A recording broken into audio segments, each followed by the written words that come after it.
Okay, so we're going to go ahead and continue if y'all. So other criteria besides just craftsmanship and a personal voice, I was also looking at unusual composition. So there's a lot of you guys that used the two-dimensional space really well. I like to see imagery that sort of fills up the space, and in some cases is not just centrally located, but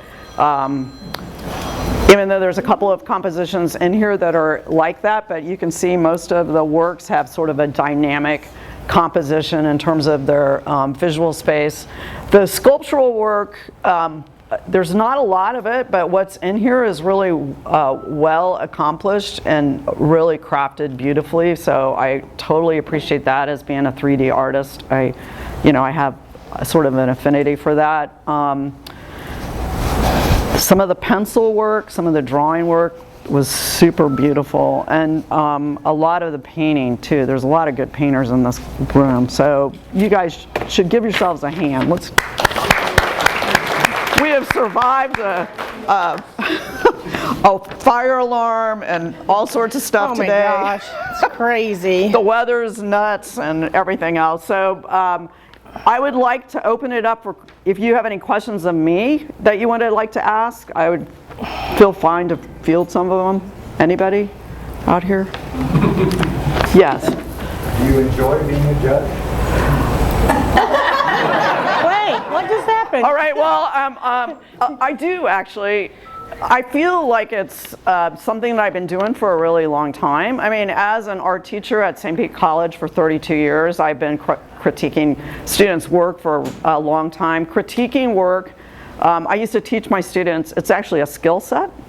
You come in and for all of you guys, this is something to sort of practice for yourself as well. When you walk into looking at a piece, I always taught my students like a step-by-step process. They would have to describe what they actually saw, so describing the medium, like what the format was, what the materials were, if it was an image or not, and then start describing the formal elements of the work. So that would be the way the composition is worked out, or the color scheme, or other kinds of visual elements in the work itself. And then finally, you talk about whether or not you like pieces, like in a subjective way. But I always would bracket that, because there's a lot of beautiful fine art that I personally may not really like, but also I know is important in good work. So the liking or not liking of an image actually doesn't play that much of a role in actually evaluating work. And I don't know if that totally answers your question. No, totally answers my question. Yeah, so It wasn't a flippant question. I just wanted to feel how you felt about the judging. I do like judging stuff. I also think that it's a little nerve-wracking to stand in front of all the people I judge. Well, I and not have eggs thrown at me. But that being said, it is a difficult process. I mean, we have a limited space. There's only so much wall space to put the work up, and I also feel like all pieces of work that are accepted should have enough space around them, visual space, to sort of show them off so they're sort of appreciated for what they are. And there will be choices that I made that some people will agree with and some people won't, but that may in fact walk into that sort of subjective area. I will say that as we were judging, she was turning pieces around, and then she did go back and look at some of them. Do I want to turn them back around, or do I want to leave them? Do I want to turn another piece around? And there was a lot. And then she actually helped us carry it out to the hallways, and she was like, oh my gosh, this is a lot. Are they going to hate me? So, there is a little... But I did try to make sure that I had a broad range. That I mean, as a teacher, that's the way I would sort of approach like anything. Like I wanted to see this is a group show. It should have a broad range of work, not just focused on one medium. Like you won't see it like photo heavy or this heavy. I mean, usually there's a lot of paintings. I mean, there will be more paintings just because there were more paintings submitted, but not because I had some propensity for one medium over another. Thank you. You're welcome. Any other questions? Well, she's in a hurry, so I want to get started. Our first honorable mention goes to Preston Stafford, and this is Waiting on the Corner of the Red, White, and Blue. Oh.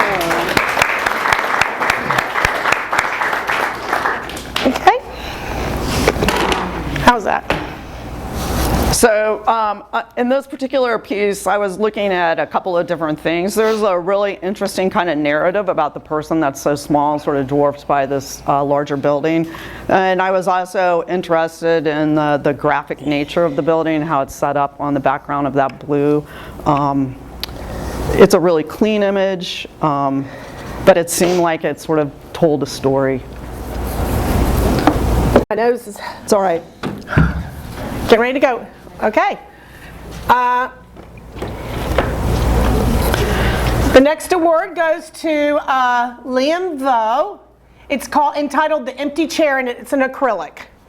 So what I particularly loved about this image was the color sensibility. I think that it's, while it's mostly a red image, this artist was really sensitive about using warm and cool tones to give it a lot of depth.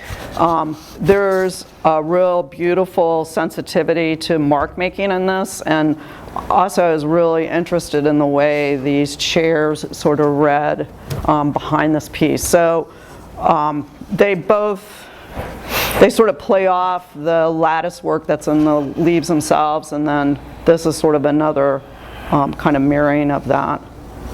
And then just this little orange right here, which pulls your eye right back into this space. Most images, when you're reading them, it's just like reading a book. You read from left to right. So your eye has to come across, and it's nice to see images that pull your eye through the image itself. Anybody on that? Any questions? We can have a little round of applause there. Thank you. You gonna help me? Yes. You can stay on this side for just another minute, okay? Okay. Our next honorable mention goes to Linda Moffat, and this is angles and textures, and this is photography.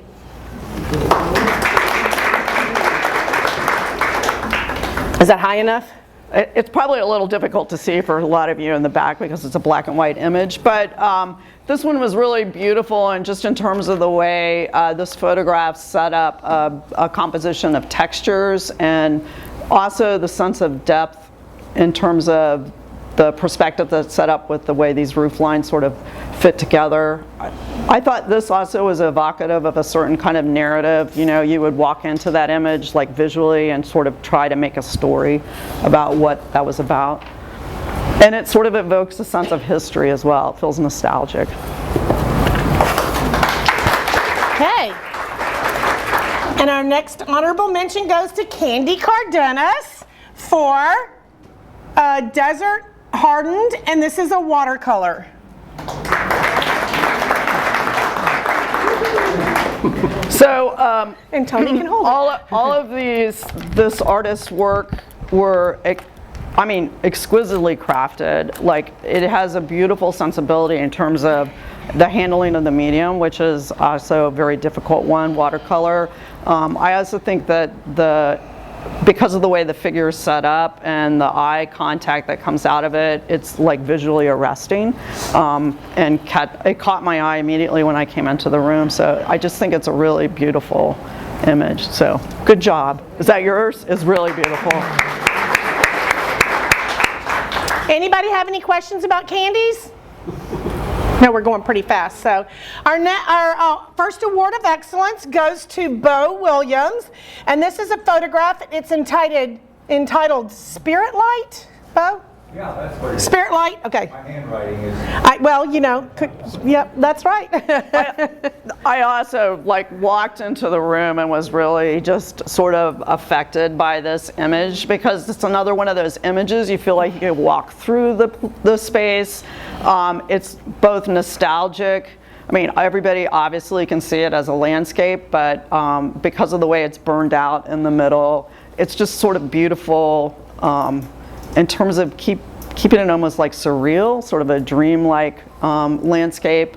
I love this use of framing devices with these really dark areas on the side that just sort of frames this back. It's just another nice image. So good job. Tony, can you walk on that side just a little bit? Because I feel like you have to be closer to this one This to be is able a very to see. subtle, it's a very subtle, it's very highly textured, once again, another highly textured image. Any question about Bo's piece? Congratulations. So, Bo, you won't hate me then. You won't hate me then after this jury. Okay, that's good.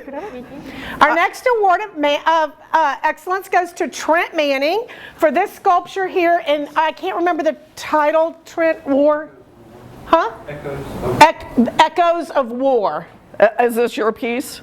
These are both really beautiful. First of all, the one on the right was, I mean, so funny. I mean, like, not in a I mean, it's kind of goofy a little bit, but it's really, they're both very beautiful pieces. So I loved your attention to detail, I mean, in every single aspect, but what really struck me about the piece on the left was the fact that you went through the whole process. You created the pedestal for it. You just were, like, so much attention spent to every single detail. It's just, it's exquisite. So thank you. That was really a nice thing.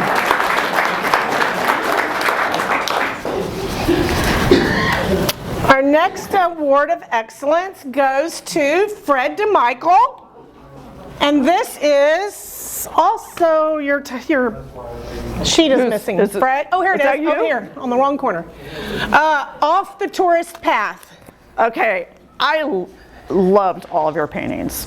They are strong though. And so I went through a little bit of a back and forth on them because I thought that, well, first of all, I couldn't decide which one to give the award to. So, and they have a really strong presence and a very individual voice. And your use of color is actually really quite interesting, but what really drew me into these pieces are the amount of texture that you put on the back and the way your eye just sort of like jams right across it. You set up this like really beautiful sense of rhythm with these vertical tree trunks, and then this kind of just blows right into your face and sort of stops you. So your eye wants to go back, but it's also sort of held at the surface at the same time. For a lot of people, they might look at this as a piece that's all about surface work, but it just has this kind of really interesting approach to making. And you know, I mean, when I walked around the corner and saw those paintings, they were just like, good job. I mean, really nice job. I think they can see that one, Tony. Anybody have any questions about Freddie's piece? Yeah. The medium? Acrylic. Acrylic paints. Okay. You can see that it has a really strong textural. I mean, he was not afraid to put paint on the canvas, which sometimes people are afraid to do that. Tony, I need your help on this one. It's heavy. I got it. Okay, you take that side. Okay. This is Paul O'Neill's. It is acrylic. This is third place, and the title is Morning.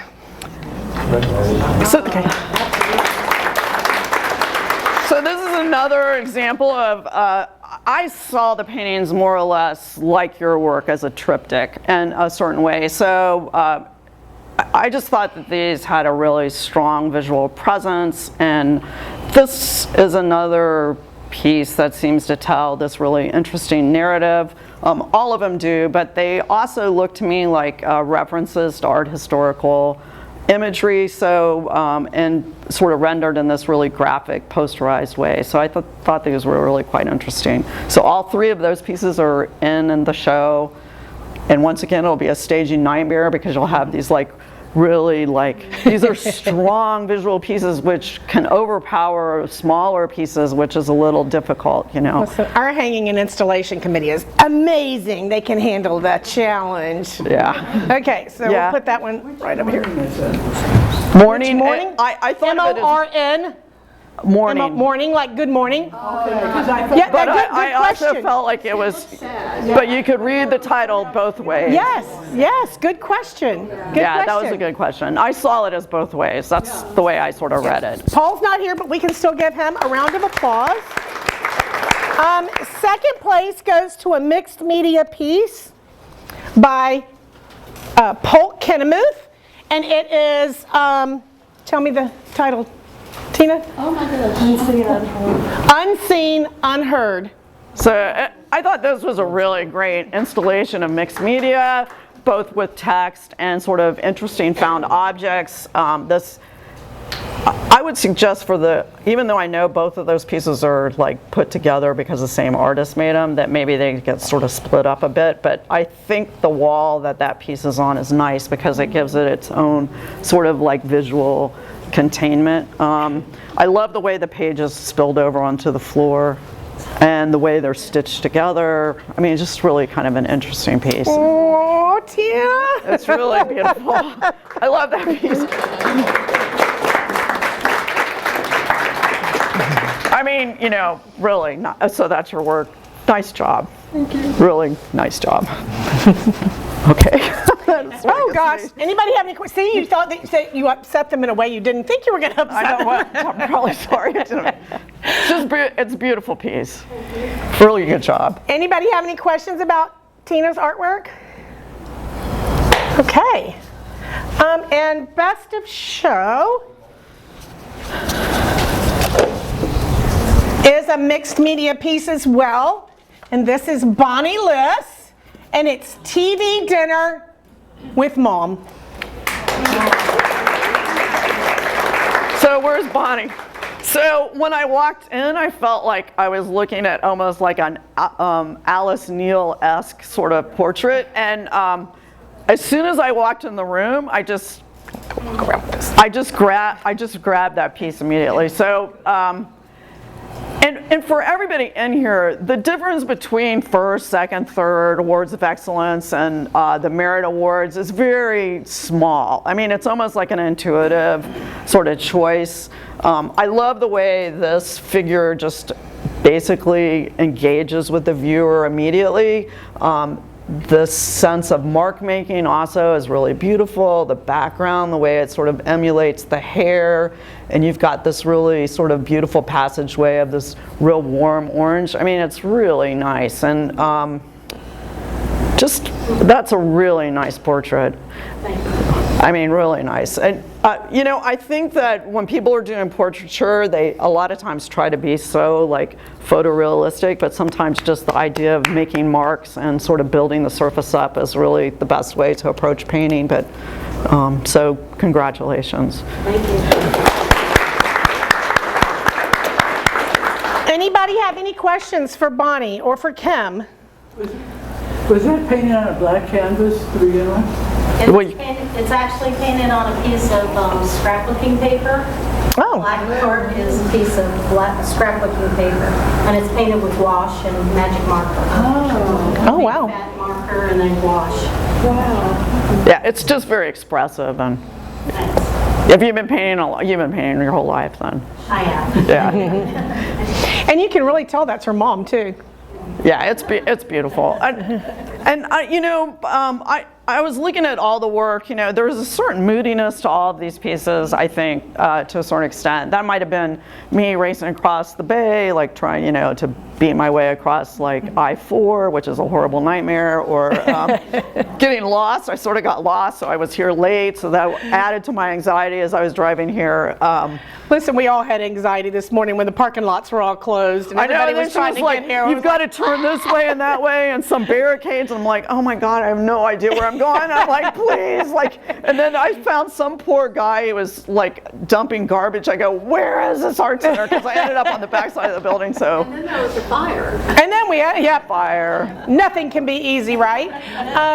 Yeah, Kim was great to work with. She was very efficient and very, Well, I've been doing it a while. I know, but it was good because sometimes, I don't know, all these different personalities with judges that I've worked with over the years, so it's really nice. She doesn't have much time because, like she said, she has to be gone, but if anybody has a few questions, we will entertain them. Oh wow, you must have been really good. Your judging was excellent, and you brought a lot of depth and breadth to the way you looked at the work. And those of us that are out here in the group, I really appreciate it. Oh, Well, thank you. Well, I do have to say we had over 115 pieces entered into the show, so there's a lot of pieces that did not make it into the show. Not because what you did wasn't good, but as she said, she wanted a little less than a little more. Some judges don't want to take that much out, but she feels strongly about having a piece of art breathe on its own and not be crowded by stuff. So that's part of it too. What I want to say is if you take your artwork, everything inside the gallery is in the show. Everything in the hallway is not. So if you pick it up, please sign it out because it's really important. And please take your artwork if it's out there because we don't want to store it, right? It's just really getting difficult with all of the spaces and all of the cleaning out that we're doing here. And Rob and Jennifer have been great coming here this week trying to help us clean out some closets. One more thing. Oh, William, you missed Liam, you missed it. He was an award winner. So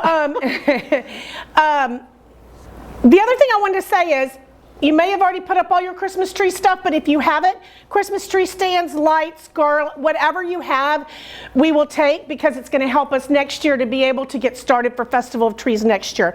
Our Festival of Trees was amazing, so good. We raised a little over $10,000, so we're really excited about that. Because it's really helpful as we're trying to spend all this money on the pottery studio and the stained glass studio and getting our other classes going. So if you have anything that would help us, that would be amazing. Okay, now questions for Kim. Go ahead. No, it was you. No, well, the question is how can we become better artists? What can we do to be better artists? You know, I think one of the best ways to become a better artist is actually talk to other people that you're working with and actually go into impromptu critiques. I mean, as a working artist myself, I have a studio at my house, and my favorite time of working is actually when I invite friends over that are also work artists, and we actually just have conversations about the work. Like, what do you think works here? What doesn't work? Sometimes putting a piece, isolating it from your workspace, because I know most people work in small spaces, it's kind of contracted. There's usually a lot of visual information all around, to isolate them a bit and sort of step back from them. But to get better, it's just practice. I mean, I think Bill Gates said you have to practice something for 10,000 hours before you have any degree of competence, and 10,000 hours is actually a lot of time. Yeah. So the more you work, the better you get. You know, it's just practice, really. Yeah, and believing in yourself. But Christy and I were having a conversation. I mean, I think art making is a kind of a compulsive behavior. It's kind of selfish a little bit and a little bit narcissistic, right? But I know in my own studio, when I can surround my work with my own work and I can look at it and stand back and start thinking about the conversations I'm having with the pieces themselves and come up with a strong personal direction. So you'll look at most all of these pieces here that I picked as award winners, and I noticed the artists had a really strong personal voice. They had a direction that they were going in, and that's important. So it's not always the academic sort of technical aspects of a piece that's really the most important thing, but it's actually the artist's voice is more important. And that's the hardest thing to get, right? The other thing I used to tell my students, when they would get started, they always had this idea that you have to reinvent the wheel every single time you make a work. Like, as an artist, you have to be new, this has to be new, and that has to be new. But as a long-time working artist, I'm 67 now, what I found is my questions have become much more narrow, and I work in a much more narrow space. And I don't know if that makes any sense at all, but the question doesn't actually have to be that big. For instance, as an example, the painter Modrian, he made a lot of compositions with red, black, white, yellow, and blue. He actually just took those visual elements and he decided that he would make an infinite amount of compositions just utilizing those things. So he utilized straight lines, gridded out surfaces, and then just worked in that perimeter. So even if you just work in a really narrow space, you'll get better because you become more sensitive to like little subtleties in terms of composition. I know most of you guys that are working with composition, because I think a lot, well, I'm just going to take, for example, your portrait. You've been working as an artist for a long time. I mean, it was pretty apparent. And I know and it looked, because you added some other portraiture work, that's pretty much where you're settled. And so you've narrowed you your need to go question down around to to like E1. one little Sorry, we're space, having and an you art sort of critique. worked into that space. Go out And don't go you feel past like the it gives pool you and sort come of back in. an There's a infinite big amount of entrance that space says to work, E1. though? Okay, you're welcome. You know, or your work, you know, when you're doing these like really brightly colored, like on the surface, but you're also playing with that idea between shallow and deep space, and sort of playing around with that idea of rhythmic spacing across the campus, or you know, almost like musical composition to a certain extent. So, you know, you don't have to like go out and reinvent the wheel every time, or when you're talking about your photography, like in terms of your landscapes, you know, picking those spaces. Yeah, you had a question? Yes. With regard to photography, as a judge, how do you look at it and try to distinguish between it's a photograph versus it's fine art? It is fine art. The photograph is a fine art piece. All I'm looking at is, I'm not distinguishing medium, because that would make no sense. I mean, that would be as if to say that the only thing that could be fine art would be a painting, for instance, or creating a sort of hierarchy in mediums. But the photograph is fine art. I mean, because they use the medium in different ways. You know, you could see like you were manipulating your image to a certain extent. That wasn't a natural image. You didn't just walk into the woods and like snap, and then like someone with their, like I always told my students, they would always go, I'm a photographer, snap, you know. Well, I mean, well, maybe it was to a certain extent, but it was for you a practice eye. Like you'd been doing this, how long have you been a photographer? Since high school? Yeah. Right. Taking a picture doesn't make you a photographer. No, my students would say, I'm a photographer. I'm like, yeah, right. You're a photographer. Like, come on. I mean, so I think that, I know you were talking about like getting some feedback. I think feedback's really important. I had a friend of mine, she taught a class and just critiques. Like she would just have a critique class and have people to come together. And that might be something you could do like once every couple of months, just have a critique class, like a sign up. People could sign up and bring a piece in they're working on and ask each other questions like, I'm trying this new thing, what do you think? You know, I decided to try, I don't know, whatever it is. You know, I decided my subject matter was going to be X, Y, or Z, what do you think? I mean, and give each other like some support about it, because it's scary, right? Especially with new work, I think it's kind of scary. You feel a little bit uneasy sometimes, or at least, you know, maybe I'm projecting here a little bit, but so, anybody else? Anybody else?